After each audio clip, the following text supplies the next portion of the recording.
Hello and welcome to the Minimum Competence episode for Monday, March 10th, 2025. I'm your host for today, Andrew Leahy, a tax and technology attorney from New Jersey.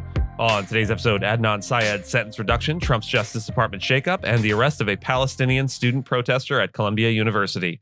Let's remember, do what you can with what you have where you are, and read today's legal news. On this day in legal history, March 10th, 1969, James Earl Ray was sentenced to 99 years in prison for the assassination of Dr. Martin Luther King Jr. Ray had pleaded guilty to avoid the death penalty, but later recanted, claiming he was coerced into confessing. His conviction came just under a year after King was fatally shot on April 4th, 1968 at the Lorraine Motel in Memphis, Tennessee. The murder of King, a pivotal leader in the civil rights movement, sent shockwaves through the nation and intensified calls for racial justice. Ray's arrest in London after a 2-month international manhunt led to one of the most scrutinized legal proceedings of the era.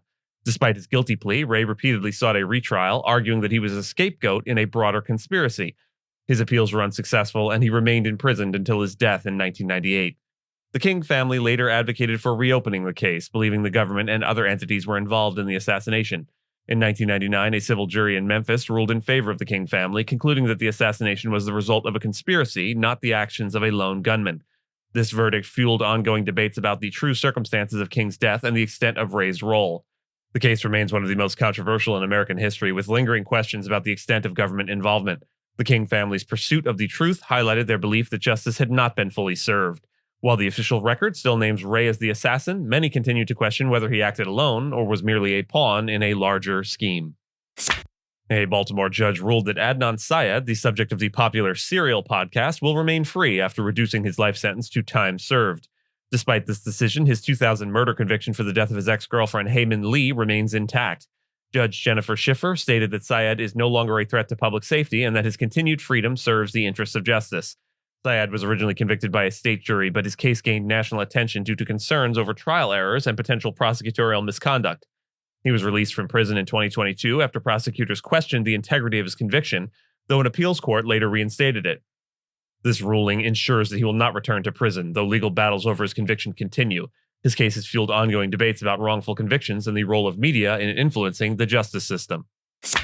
The Trump administration fired Adam Cohen, the head of the Justice Department's Organized Crime Drug Enforcement Task Forces, as part of a broader effort to remove career officials. Cohen, who had just helped draft a memo expanding the task force's role in immigration enforcement, said he was shocked by the decision and insisted his work has been apolitical. His dismissal follows other high-profile removals, including 3 assistant U.S. attorneys in New York, 2 of whom prosecuted a corruption case against Mayor Eric Adams. The attorneys were placed on administrative leave after Justice Department officials resigned in protest over pressure to drop the Adams case. Additionally, Liz Oyer, the Justice Department's pardon attorney, and Bobak Talibian, who handled Freedom of Information Act requests, were also dismissed. The shakeup reflects a broader effort to reshape the Justice Department under Trump's leadership, sparking concerns over political interference in law enforcement. U.S. immigration agents arrested Mahmoud Khalil, a Palestinian graduate student at Columbia University, as part of President Trump's crackdown on certain anti-Israel activities. Khalil, a U.S. green card holder, had been active in pro-Palestinian protests and served as a negotiator with university officials. The Department of Homeland Security accused him of leading, quote, activities aligned to Hamas, but did not provide details or charge him with a crime. His arrest was widely condemned by civil rights groups as an attack on free speech. The Trump administration also revoked $400 million in government contracts with Columbia, citing anti-Semitic harassment on campus. Critics argue the move is part of a broader effort to target higher education institutions and suppress pro-Palestinian activism.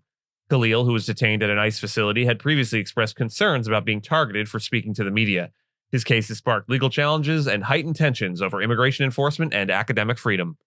And with that, and as always, I thank you so much for listening to Minimum Competence, your daily news podcast for lawyers. If you're looking for more than Minimum Competence, links to further reading on all the topics touched on today are in the show notes.